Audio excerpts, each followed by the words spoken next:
안녕하세요.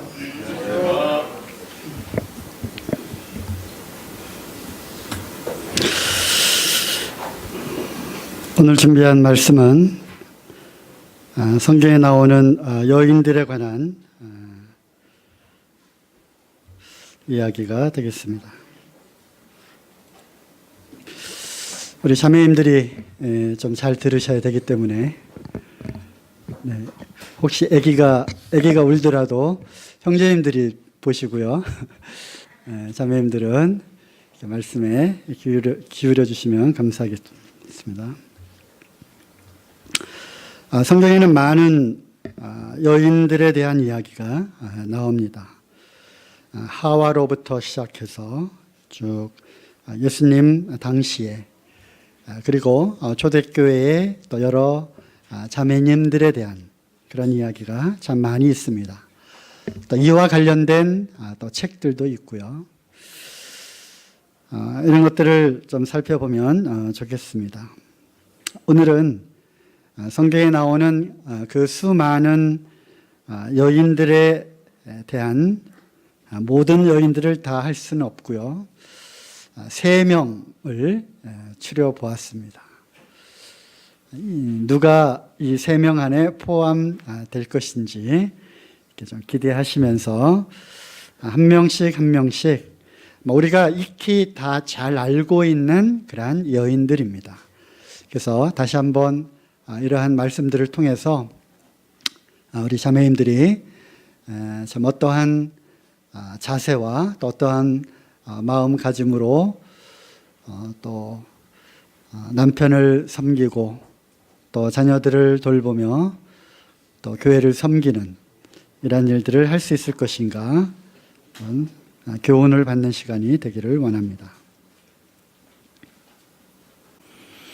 첫 번째 여자입니다. 굉장히 순진하고 참신하게 생겼죠? 그렇지 않습니다. 어떻게 생겼어요? 굉장히 악하고 표독스럽게 이렇게 생겼죠?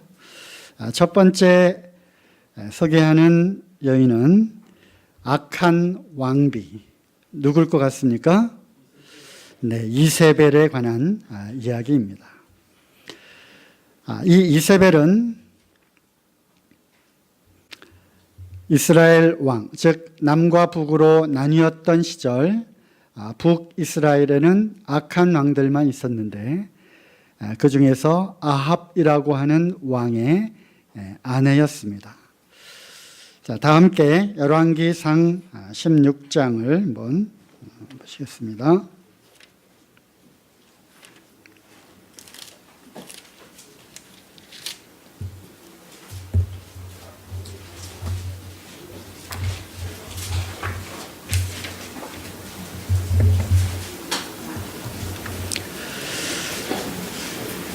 열왕기상 16장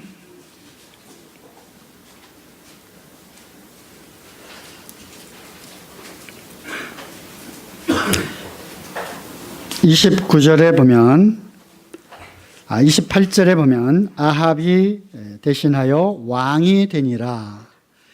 그래서 아합이 왕이 되었던 그런 시절에 31절부터 33절까지 보면 느밧의 아들 여로보암의 죄를 따라 행하는 것을 오히려 가볍게 여기며 아합이 그러했다는 것입니다. 시돈 사람의 왕 엣바알의 딸 이세벨로 아내를 삼고 가서 바알을 섬겨 숭배하고 사마리아에 건축한 바알의 사당 속에 바알을 위하여 단을 쌓으며 또 아세라 목상을 만들었으니 저는 그 전에 모든 이스라엘 왕보다 심히 이스라엘 하나님 여호와의 노를 격발하였더라. 그래서 이 아합의 아내는 시돈 사람 엣바알이라고 하는 왕의 딸이었습니다. 물론 그 당시에는 어떤 정치적인 그런 목적으로 주변의 여러 나라들, 여러 민족들의 그런 왕가와 서로 정략적으로 결혼을 해서 외교를 했던 그러한 일들이 이렇게 많이 있었습니다. 그래서 이스라엘도 그러한 정략 결혼의 차원에서 시돈이라고 하는, 두로와 시돈은 옛날 페니키아라고 하는 세계 역사에 나오는 지중해를 석권했던 해상 왕국의 그러한 시대가 페니키아 시대가 있었는데 그 중심 도시가 바로 시돈이었습니다. 거기에 왕 엣발이라고 하는 뜻은 바알이 함께 한다라고 하는 뜻입니다. 그래서 제사장 겸 또 왕이었던 이러한 자의 딸이었습니다. 그가 이스라엘 왕 아합에게로 시집을 오게 되면서 그냥 온 것이 아니라 그녀가 숭배하고 또 모시고 섬겼던 바알과 아세라 선지자들을 같이 데려왔고 또 그것이 이스라엘 가운데 우상 숭배가 퍼지게 되는 그러한 결정적인 역할을 하게 만들었습니다. 열왕기상 18장 19절을 보시면요. 그런즉 보내어 온 이스라엘과 이세벨의 상에서 먹는 바알의 선지자 450명과 아세라의 선지자 400명을 갈멜산으로 모아 내게로 나오게 하소서. 어떤 장면인지 아시죠? 갈멜산에서 하나님의 선지자 엘리야와 바알과 아세라 선지자 850명이 갈멜산에서 전투를 벌이는 그러한 장면이죠. 여기에 보면 이세벨의 상에서 먹는 이런 뜻이죠. 그래서 왕비의 그 상에, 왕과 왕비의 상에는 이날부터 아무나 함부로 거기에 함께 식사를 할 수가 없었습니다. 그러므로 특별히 왕비가 존귀하게 여기는 그러한 자들을 초청해서 거기에서 식탁을 베풀었는데 자그마치 850명 바알과 아세라 선지자들이 그만큼 이세벨에 의해서 아주 그 존귀를 받았고 또 그들이 득세함으로 이스라엘 전역에 이러한 우상을 섬기는 일이 아주 많아지게 되었다는 것이죠.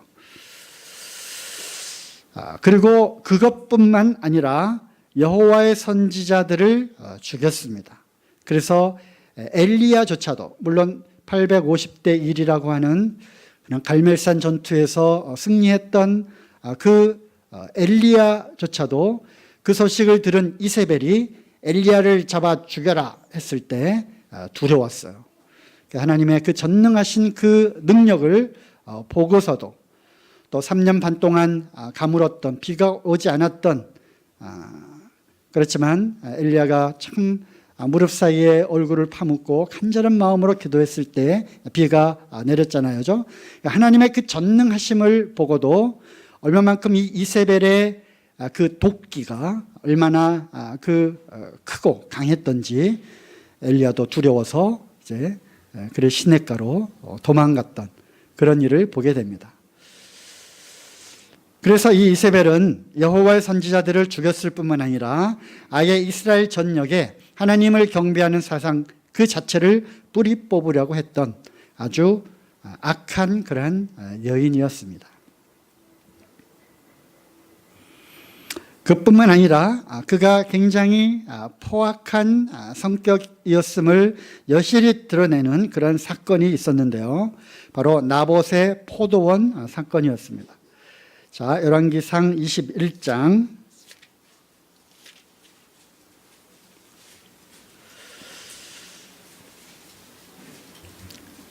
1절 그 후에 이 일이 있으니라.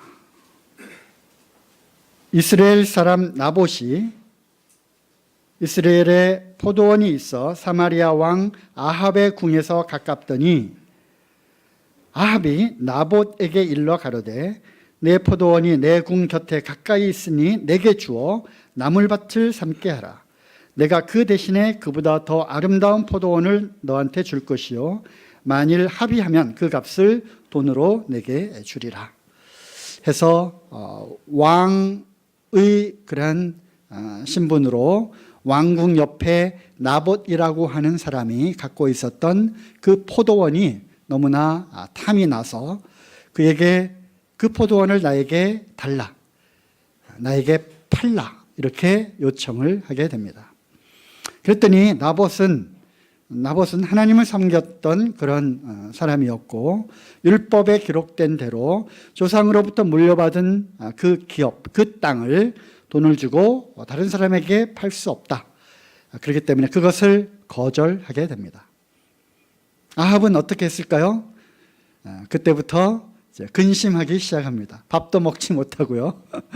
그러고 보니까 또 이런 것들을 통해서 이 아합의 그 어떤 심리적인 그런 상태를 우리가 또 읽을 수가 있는 것 같습니다. 상당히 좀 나약하고 또 그 우유부단한 그러한 소심한 성격이었던 것 같아요. 물론 그 반대로 그 아내 된 이세벨이 득세를 하고 아마 남편을 갖고 좌지우지 했기 때문에 그럴 수도 있었지 않았겠나 그런 생각을 또 하게 됩니다. 그가 밥도 못 먹고 이제 근심하고 걱정하니까 이세벨이 그것을 물어보죠. 여차여차해서 이런 일이 있었다. 이때 이세벨이 무엇이라고 얘기합니까? 왕이여 걱정하지 마소서 하고서 이세벨이 이제 꾀를 부립니다. 계략을 부립니다. 5절에 보니까 그 아내 이세벨이 저에게 나와 가로되 왕의 마음에 무엇을 근심하여 식사를 아니하나이까? 그래서 자초지종을 듣게 되죠. 그러면서 이제 거짓 소문을 퍼뜨립니다. 그래서 이세벨은 거짓말에 아주 능한 자였습니다. 그리고 오늘날로 얘기하면 그 청부 살인을 하게 됩니다. 즉 장로들과 온 이제 성중에 편지를 써서 나봇이라고 하는 자는 하나님의 그 말씀을 거역하고 또 아합 왕을 거역하는 그러한 자다라고 거짓 편지를 써서 이제 장로들과 또 세력가들에게 편지를 보내게 됩니다. 그래서 율법대로 이제 그 앞에 끌려오게 되고 거짓 증인들을 부추겨서 나봇이 하나님의 율법을 어기고 하나님을 저주하는 그런 말을 했다라고 거짓 증거를 하게 해서 그 자리에서 돌로 쳐서 죽이게 합니다. 그러면서 이세벨은 득의를 하게 되죠. 그러면서 하하하가 아니죠. 호호호 했겠죠. 그래서 왕이시여 이제 당신이 소원하는 것을 내가 들어줬습니다. 내가 이런 모든 문제를 해결했습니다. 라고 이제 남편 된 아합 왕에게 이야기를 하고 아합은 또 뭐가 좋았든지 쫄래쫄래 따라가죠. 16절에 보니까 아합이 나봇이 죽었다 함을 듣고 곧 일어나 이스라엘 사람 나봇의 포도원을 취하러 그리로 내려갔더라. 그래서 이세벨은 아주 잔인하고 악한, 오늘날로 표현하면 어떻게 표현하면 좋을까요? 아주 표독스러운 그러한 여인이었습니다. 이것이 하나님 보시기에 아주 악한 것으로 이제 하나님께서 이세벨로 인하여 이세벨뿐만 아니라 아합 그리고 아합의 아들들, 아합의 그 가문 자체를 하나님은 벌하시기로 작정하시고 17절 이하에 보니까 엘리야를 통하여 이제 이러이러한 죽음으로 죽을 것이고 하나님의 심판이 그 아합 가정에 임하게 될 것이다. 예후를 통해서 하나님께서 그 일가를 이제 징계를 하시게 됩니다.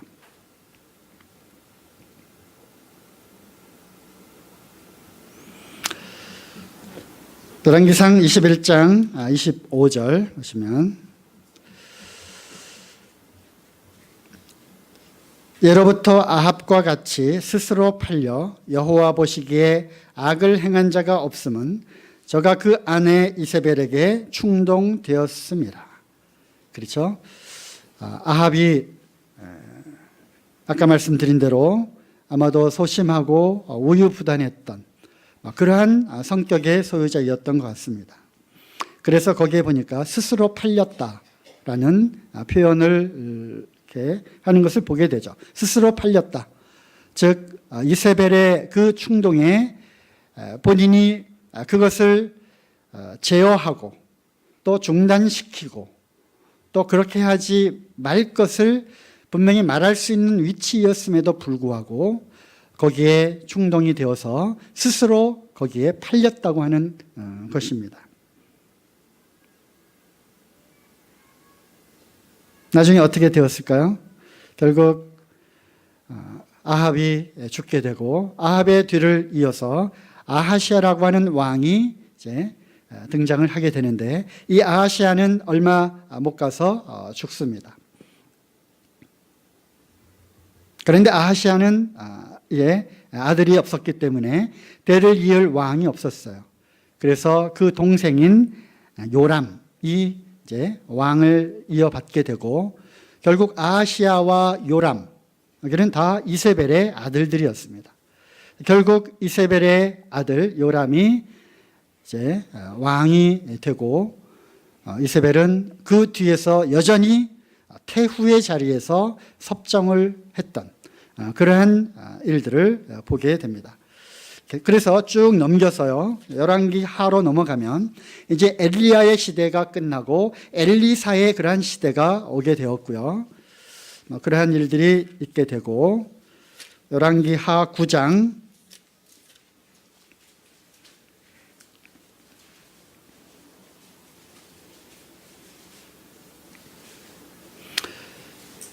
거기에는 이제 아합의 아들들 가운데 요람 그리고 하나님께서 그 전에 엘리야를 통해서 이 가정을 어떻게 징벌하시겠다라고 하는 그 예언이 결국 이 열왕기와 9장에 와서 이제 성취가 되는 그런 과정들이 쭉 여기 성경에 기록되어 있습니다.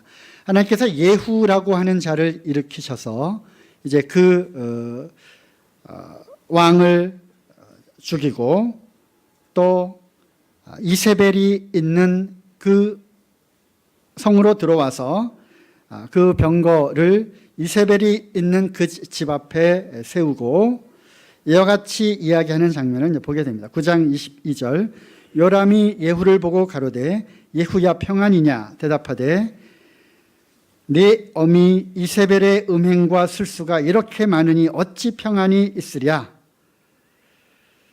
그리고서 요람 왕을 예후가 활로 쏴서 이제 죽이고요. 그리고 25절 예후가 그 장관 빗갈에게 이르되 그 시체를 취하여 이스라엘 사람 나봇의 밭에 던지라. 내가 기억하려니와 이전에 너와 내가 함께 타고 그 아비 아합을 쫓았을 때에 여호와께서 이 아래 같이 저의 일을 예언하셨느니라. 그래서 아합이 이제 요람이 죽고요. 그 다음에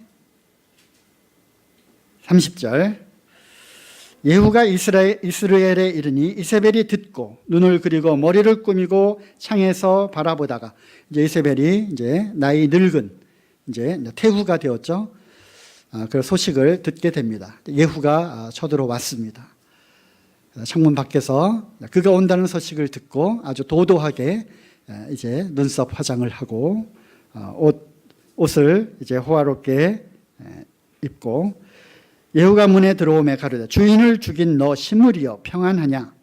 시므리는 그 과거에 왕을 반역해서 왕을 죽이고 왕위를 찬탈한 그런 자였어요.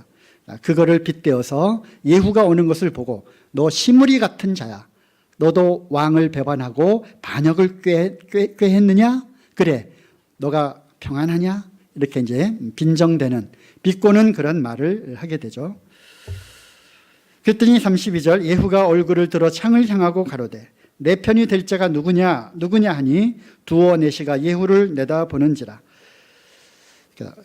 너희 중에 내 편이 없느냐 했더니 이제 내시가 밖을 내다보고 이제 사태가 이렇게 되었음을 알고 어떻게 합니까? 이세벨을 창에서 거꾸로 집어 던져서 이제 죽게 만들고요. 그리고 말발굽으로 짓밟습니다.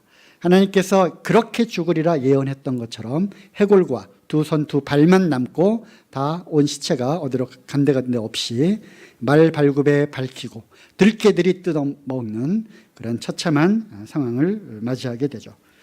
그리고 이제 그 이후에 그에게 속한 아합 왕의 모든 그러한 자녀들을 70명을 예후가 다 죽입니다.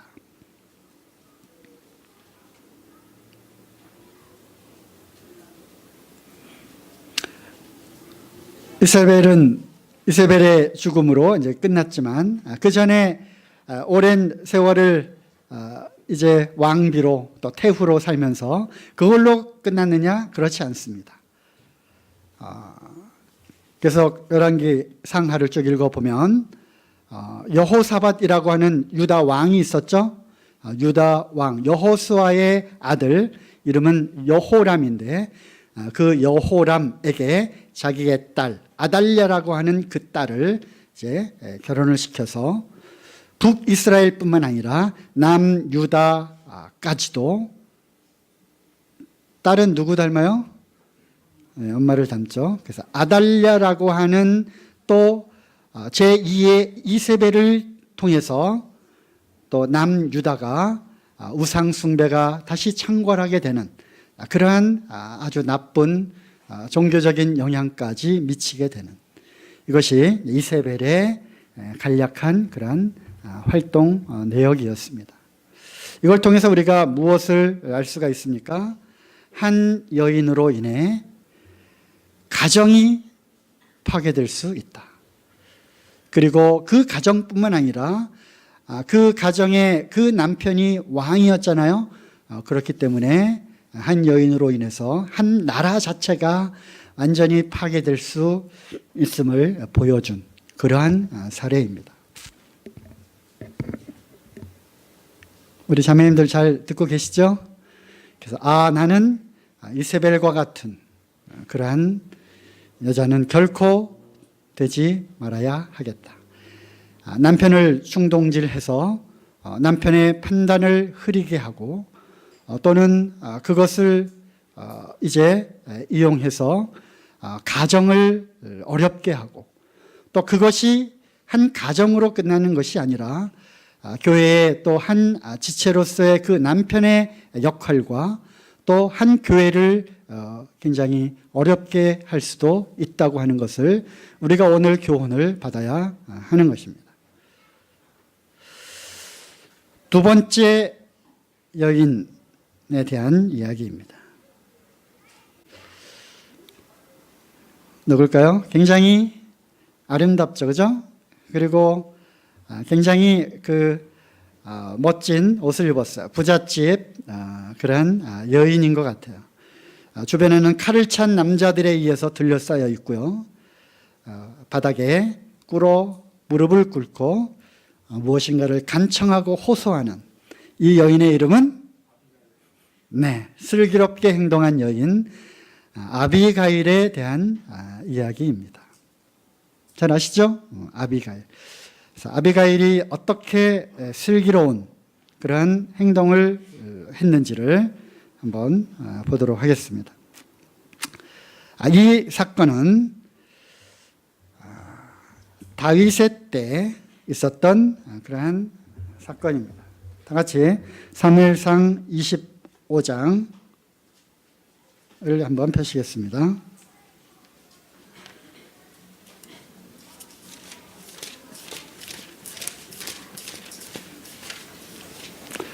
사무엘상 25장 2절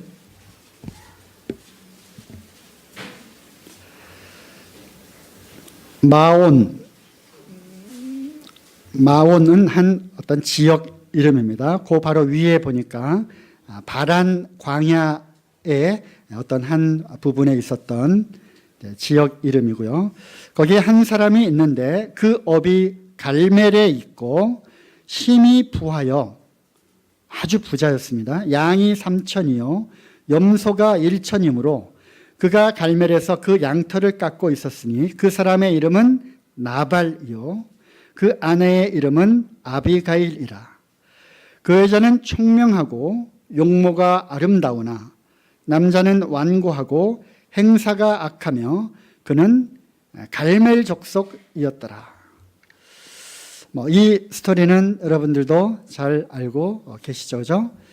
다윗이 때는 다윗이 사울에 의해서 여기저기 쫓기던 그러한 시절이었습니다. 적국에 가서 미친 척하기도 하고, 또 동굴 속에 유리하기도 하고, 또 황무지에 있기도 하고, 또 광야에 있기도 하고, 그러면서 쫓겨서 이제 여기 바란이라고 하는 그 광야에까지 이제 머물게 되었습니다.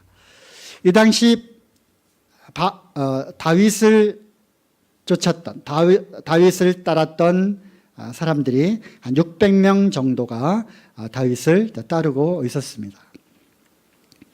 다윗의 입장에서는 이들을 먹이고, 그죠? 또 장정들도 있었고, 거기에는 부녀자들, 아이들도 물론 있었죠, 그죠? 이들이 계속 함께 이렇게 다녔습니다. 물론 다윗의 가족도 있었고요. 그래서 그들을 먹이고 또 공급하고 하는 것도 상당히 이제 힘든 일이었죠. 주로 사냥을 했고요. 또 운이 좋아서 그 지방의 어떤 유지를 만나면 또 어떤 물질을 공급받기도 하고, 또는 우리가 복음서에서도 본 것처럼 한참 쫓길 때에는 밀밭에 그러한 이 밀이나 벼를 이렇게 손으로 갈아가지고 그걸로 또 끼니를 때우기도 하고,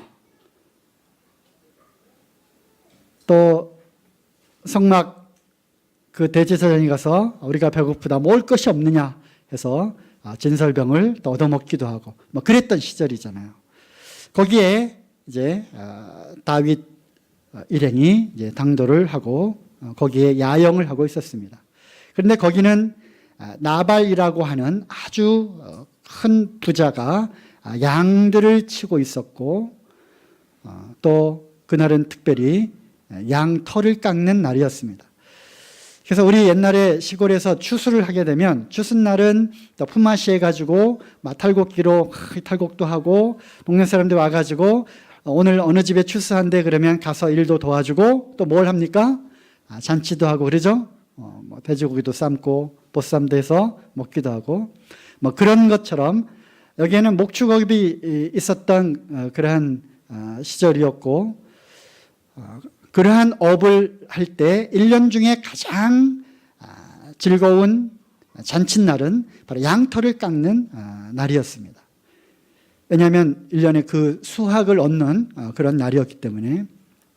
그래서 다윗이 이제 사람들 10명을 이제 보냅니다.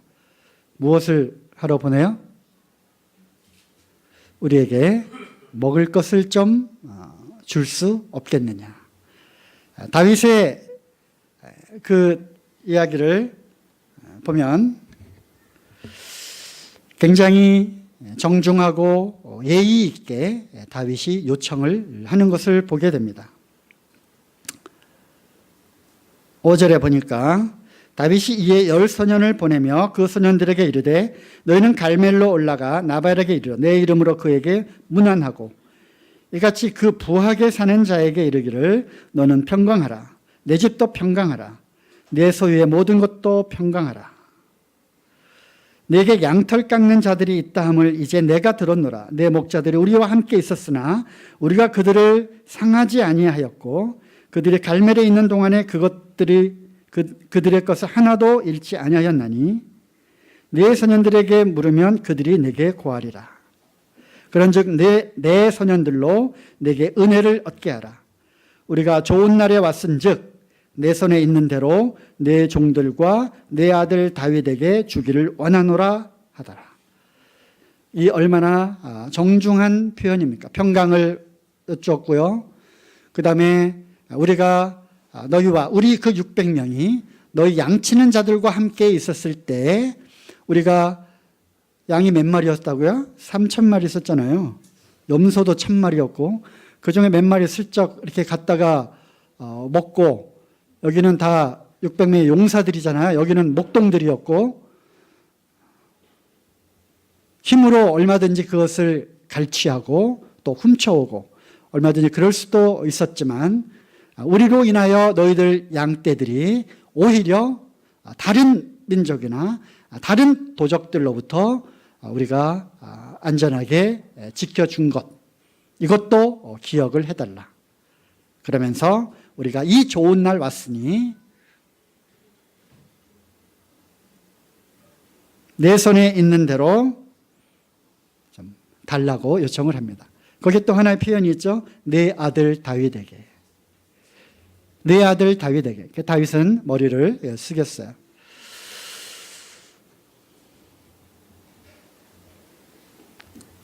나발은 어떠한 태도를 취했습니까? 다윗이 누구이길래 하면서 그 말대로 미련한 그런 행동을 하게 되었습니다. 나발이 완고하고 또 조롱을 하게 되는데 10절에 보니까 나발이 다윗의 사원들에게 대답하여 가로되 다윗은 누구며 이새의 아들은 누구냐? 근일에 최근에 각기 주인에게서 억지로 떠나는 종이 많도다.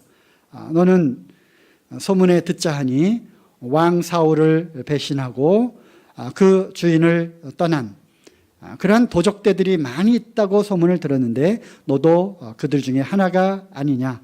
다윗을 멸시하고 무시하게 됩니다. 다윗이 화가 났습니다. 그리고 어떻게 합니까? 당장 무장을 해라. 그래서 자그마치 400명의 무장 남자들을 이끌고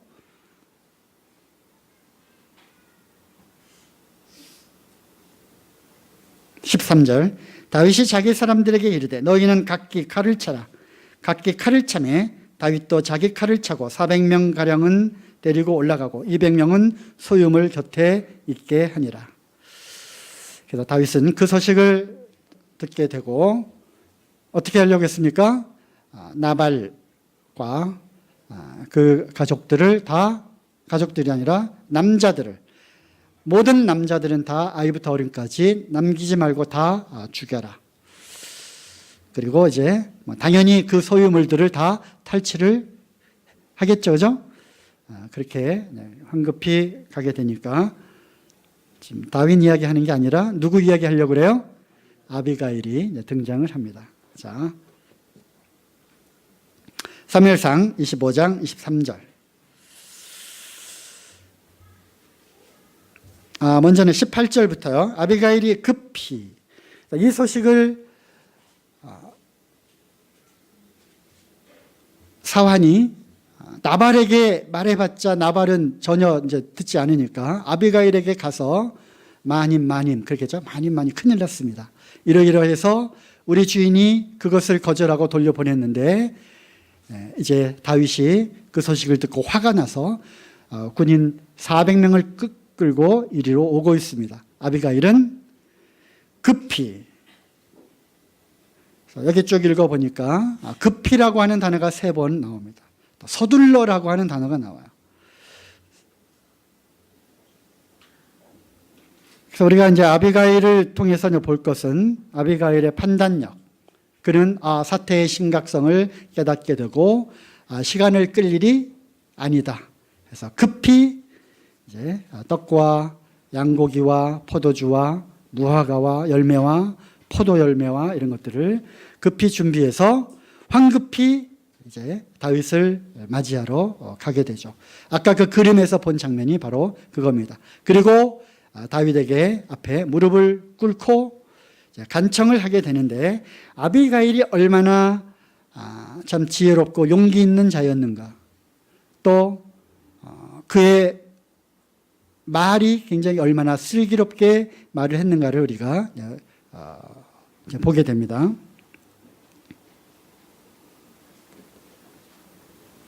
(23절) 아비가일이 다윗을 보고 급히 나귀에서 내려 다윗의 앞에 엎드려 그 얼굴을 땅에 대니라. 그가 다윗의 발에 엎드려 가로되 내 주여 청컨대 이 죄악을 나 곧 내게로 돌리시고 여종으로 주의 귀에 말하게 하시고 이 여종의 말을 들으소서. 아비가일은 굉장히 용기 있는 여인이었어요. 그렇죠? 그렇지 않은가 보네요. 400명의 그 장정들이 칼을 차고 이제 말을 타고 이제 막 오는 곳에 여인이 이제 홀로 거기에 짐을 꾸려서 이제 가게 되죠. 죽을 수도 있는 그런 상황이었잖아요. 그죠? 25절. 원하옵나니 내 주는 이 불량한 사람, 내 주여. 계속 다윗을 주라고 이렇게 부르게 되고, 그가 얼마나 겸손한 자였는지를 또 보게 됩니다. 이 불량한 사람 나발을 개의치 마옵소서. 그 이름이 그에게 적당하니 그 이름이 나발이라. 그는 미련한 자이니이다. 여종은 내 주에 보내신 소년들을 보지 못하였나이다. 내 주여 여호와께서 사시고 내 주도 살아 계시거니와. 아비가일은 여호와 하나님을 경외하는, 하나님의 사심을 늘 알고 생활하던, 살았던 그런 여인이었습니다. 내 주의 손으로 피를 흘려 친히 보수하시는 일을 여호와께서 막으셨으니 내 주의 원수들과 내 주를 해하려 하는 자들은 나발과 같이 되기를 원하나이다. 당신의 손으로 이 하찮은 자들 죽임으로 손에 피를 묻히지 마옵소서, 이렇게 간청을 하는 거죠. 여종이 내 주에게 가져온 이 예물로 내 주를 좇는 이 소년들에게 주게 하시고 종의 여종의 허물을 사하여 주옵소서.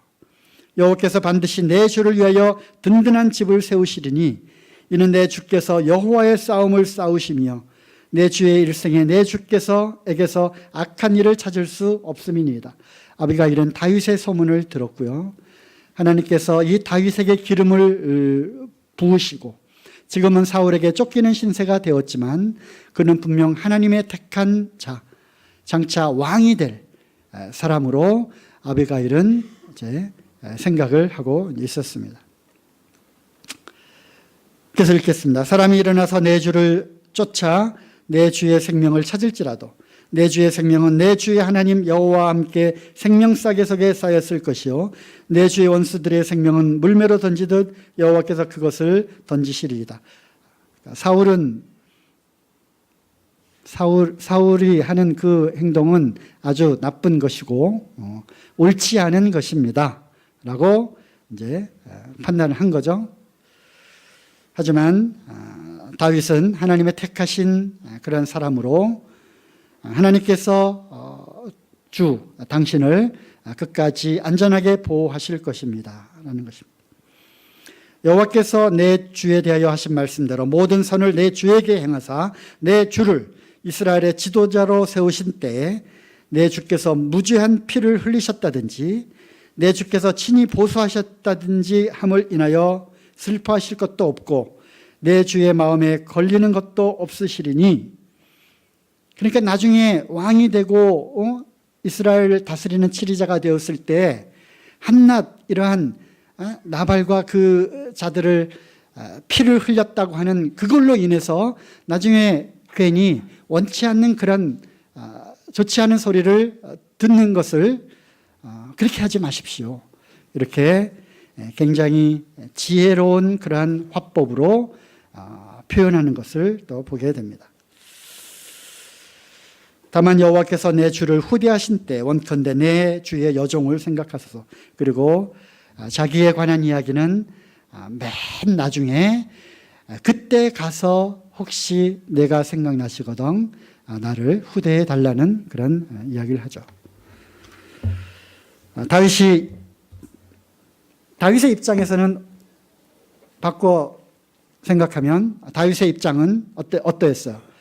지금까지 하나님을 경외하는 자로 비록 사울에 쫓길지라도 여기저기 수년간을 쫓겨다녀서 어느 광야에 왔는데 이제 배도 고프고 함께 따르는 그 사람들이 무슨 죄가 있길래 그들을 먹여야 하는데 바로 옆에 아주 큰 부자가 있었고 또 그렇게 표현은 안 했지만 자기들로 인해서 그들이 보호가 되었고 또 3,000마리 또 염소 1,000마리 중에 단 한 마리도 훔치거나 탈취하지 않았고 그래서 이 좋은 날 양털을 깎는다 하니 이 부자에게 조금이라도 먹을 것을 청했던 그런데 그것을 거절당했어요. 화가 났죠. 물론 그것이 정당한 것은 아닐지라도 다윗은 화가 났어요. 다 진멸해 버리려고 했습니다. 막 말을 타고 막 가는데 한 여인이 저쪽에서 마주 오는 거예요. 무엇을 싣고? 나귀에 여러 가지 물건들을 싣고. 그럼 나귀에서 급히 내려서 엎드려서 내 주여 하고서 줄줄줄줄줄줄 얘기하는 이 여인이 도대체 누구냐? 그 이야기를 다 들은 거예요. 그 이야기를 다 들었어요. 다윗이 뭐라고 이야기를 합니까? 32절. 다윗이 아비가일에게 이르되, 이제 처음 본 거잖아요. 이 여자를 처음 봤잖아요. 오늘날 너를 보내어 나를 영접케 하신 이스라엘 하나님 여호와를 찬송할지어다. 이것이 하나님으로부터 말미암은 거구나.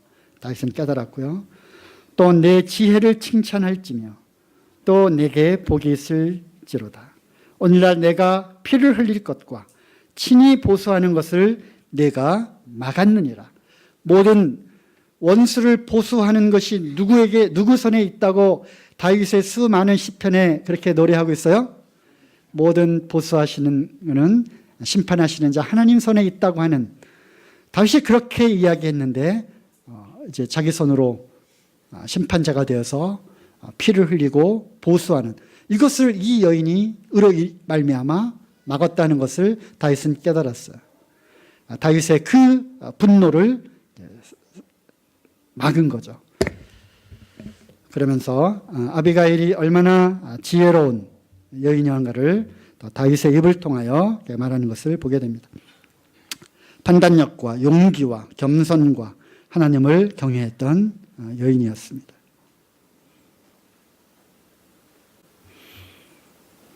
한 여인의 지혜로운 판단과 행동으로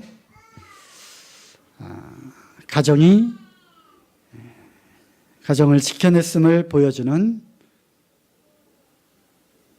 실화죠. 그죠? 네. 우리 자매님들은 어떤 생각을 하셨는지 모르겠습니다. 나도 아비가일처럼 하나님을 경외함으로 순간순간 하나님이 주시는 그 판단력으로 지혜롭게 행동하고 지혜롭게 말하고 겸손하고, 비록 그가 나발과 같은 아주 완고하고 미련한 남편이라 할지라도, 그죠? 이런 상황들은 우리에게 얼마든지 있을 수 있는 그러한 상황이라고 하는 것입니다. 비록 그것이 남편일지라도, 그것이 또는 내가 섬기고 있는 직장의 상사가 일지라도, 또는 교회에 정말 아주 완고하고 까다로운 그러한 자매님, 또 그러한 형제님이라 할지라도 한 여인의 지혜로운 판단과 행동은 가정을 지키고 교회를 지키는 것입니다.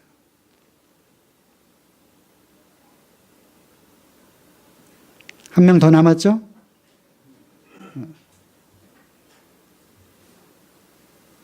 우리 예린이의 로망. 누구 같아요? 아주 예쁘고요. 왕관을 썼죠? 네, 그렇습니다. 용기와 희생을 보여준 여인 에스더입니다. 에스더에 관한 이야기는 에스더서 이 전체에 다 나와 있으니까 오늘 다 읽을 수는 없고요. 스토리는 다들 알고 계시죠? 네. 에스더는 바사에 사실은 궁녀로 들어갔습니다. 그는 모르드게라고 하는, 모르드게는 그 조상들, 그 아버지, 할아버지, 증조 할아버지를 거슬러 올라가면 베냐민 지파였어요. 그래서 이스라엘이 포로로 바벨론으로 잡혀왔을 때 포로로 이제 잡혀오게 되었고, 바벨론이 망하고 페르시아가 이제 그 일대를 점령하게 되죠. 이 페르시아의 왕국은 어디서부터 어디까지냐면 인도에서부터 구스까지, 아프리카 북부에서부터 인도의 이쪽 서북부까지 아주 엄청난 그런 제국을 형성했던 나라입니다. 거기에서 역사에 보면은 이제 또 영토 확장을 위해서 이제 또 전쟁을 하죠. 왼쪽으로는 지중해를 넘어 그리스, 아테네 함대와 지중해에서 전쟁을 하고, 300, 700 이런 영화에도 나오잖아요. 그죠? 그 무슨 영화? 예. 그 영화에 나오잖아요. 그러니까 페르시아 군대하고 아테네, 그리스 군대하고 막 해전도 하고 300, 예? 300, 맞지? 300인? 예. 크세르크세스? 예, 그 이름이 이제 아하수에로라고 하는 왕인데, 거기서 이제 집니다. 페르시아가 져요. 아테나가 이기죠. 그리고서 이제 역사에 의하면, 역사 요세푸스에 의하면, 그래서 이제 좀 침통해 있었던 그 왕을 달래기 위해서 이제 잔치를 베풀고, 또 그 전국에 수많은 민족으로 이루어진 그 전국에 아주 아름다운 여인들을 다 이렇게 후궁과 궁녀로 맞이해서 매일매일 잔치하고 했었던 그런 시기였어요. 거기에 부모를 여인 에스더라고 하는 여인이 이제 궁녀로 들어가게 되고, 거기에서 하나님의 그 섭리와 계획 가운데 이제 사랑을 받게 되고, 또 왕비로 이렇게 채택이 되게 되죠. 그렇죠? 하지만 거기에는 또 누가 등장합니까? 하만이라고 하는 아주 악한 인물이 등장하게 되죠. 그가 모르드게가 자기에게 무릎을 꿇지 않는다, 내가 왕 다음에 얻은 그 최고의 권력가인데 나한테 무릎을 꿇고 절도 하지 않아? 도대체 저놈을 죽여라. 그걸로 성이 차지 않자 저놈이 어떤 민족이냐? 유대 민족이다. 그럼 유대인들을 싹 죽여라. 해서 조서를 내립니다. 어느 날이 좋을까? 제비를 뽑습니다. 제비 뽑는다 해서 그 이름을 부르라고 합니다. 오늘날도 유대인들은 지금 이 사건 이후로 지금 2000 몇백 년이 흘렀죠. 지금도 이 날을 기념해서 부림절을 지금도 축제로 이렇게 지키고 있어요. 거기에 이제 다 죽게 되었을 때 모르드게가 에스더에게 나오죠. 여러분들 잘 아시는 말씀, 뭐라 그러죠? 내가 왕비 자리를 얻은 것이 이때를 위함이 아니겠느냐. 네가 왕궁에 있다고 해서 너 혼자 안전하다고 생각하지 말아라. 하나님이 혹시라도 너가 아니더라도 다른 방법이 뭐가 있을지 모르겠지만 하나님은 우리 민족을 구원하실 것이다. 이때 에스더가 뭐라고 얘기합니까? 네, 내가 죽으면 죽으리라. 에스더는 모르드게 밑에서 율법을 배웠고, 거기 그 말씀들이 이렇게 나와요. 에스더 2장 20절에 보면 모르드게 밑에서 이렇게 양육을 잘 받은 것으로 이렇게 되어 있습니다. 그래서 하나님을 경외했던, 그가 처음에는 자기 신분을 유대인이라고 말하지 않았어요. 모르드게가 그렇게 시켰죠. 너는 유대인이라고 말하지 말라. 그리고 궁에 들어가라. 궁에 들어가서 이제 이런 상황이 이제 되었습니다. 그러면서 에스더가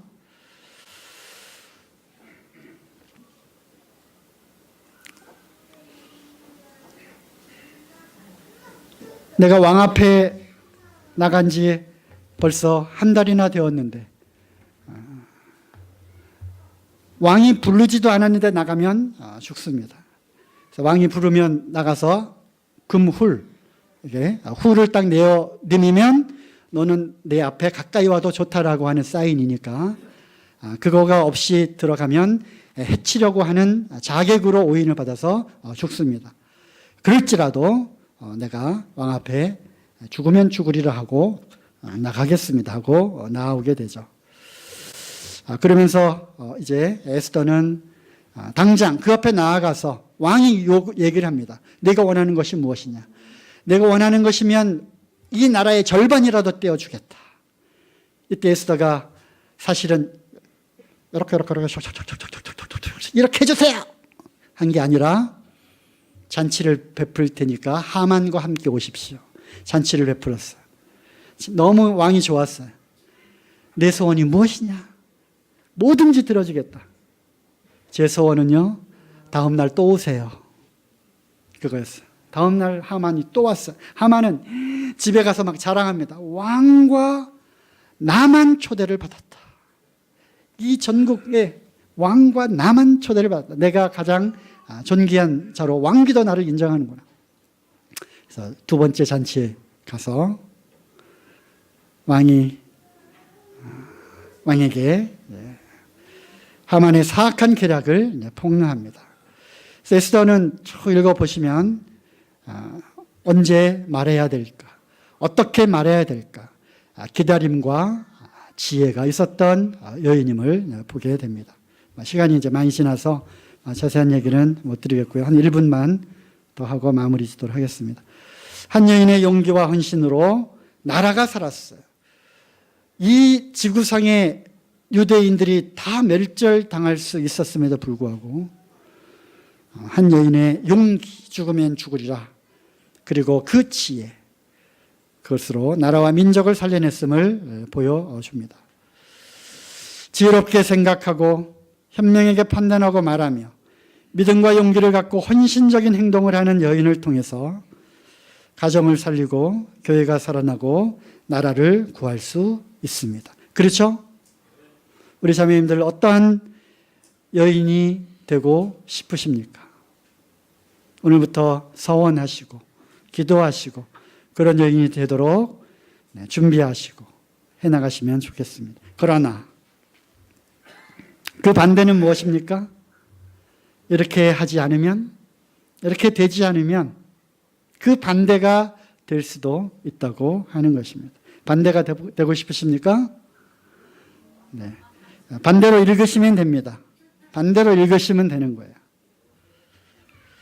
지혜로운 여인은 자기 집을 세우지만 미련한 여인은 자기 손으로 그것을 허느니라. 그래서 이세벨을 통해서 교훈을 받았고요.